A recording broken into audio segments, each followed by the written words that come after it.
পশ্চিমবঙ্গে তারাপীঠের কাছে অবস্থিত একটি কালী মন্দির। এটি একটি গুরুত্বপূর্ণ তীর্থস্থান। এই মন্দিরটি দেবী মুন্ডমালিনীর উদ্দেশ্যে নিবেদিত, যা তন্ত্র সাধনার জন্য একটি গুরুত্বপূর্ণ স্থান। মুন্ডমালিনী তলা। মুন্ডমালিনী তলা নিয়ে অনেক কিংবদন্তি আছে। নীল তারা এখানে মুন্ডমালিনী তারাতে পরিণত হয়। পৌরাণিক কাহিনী অনুসারে ব্রহ্মার মানসপুত্র মহর্ষি বশিষ্ঠ তারাবিদ্যায় সিদ্ধ লাভের জন্য সাধনা করেন। অনেক বছর পরেও সিদ্ধির পথ না দেখতে পেয়ে মহর্ষির মনে সংশয় বাঁধতে লাগল।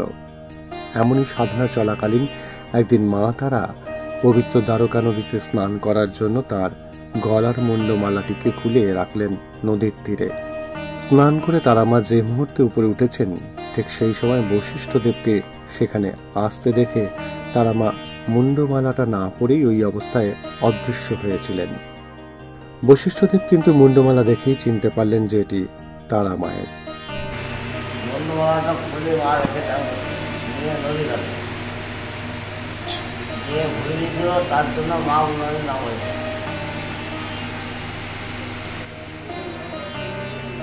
ছোট মা শূন্য শিবরায় সাধুয়া সাধনা করে মা ধ্যান যোগ্য করে সাধনা করে মাকে আরাধনা করে 5 বছর আরাধনা করার পর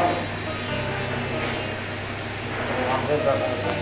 আচ্ছা। এবং বক্রেশ্বরের মধ্যে উত্তরবাহিনী নদীর থেকে অস্ত্র ওই মা উন্নয় নিত্যসেবা অন্নভোগ এবং ঘরের ভোগ সকালে বিকেলবেলায় সন্ধ্যায় লুচি সুজি মিষ্টান্ন দিয়ে মায়া বুঝলাম। আরতি করার পর আবার সময় সংসারগ্রস্ত ঋষির মন শান্ত হল এবং স্থানটির নাম পেল মুন্ডমালিনী তলা।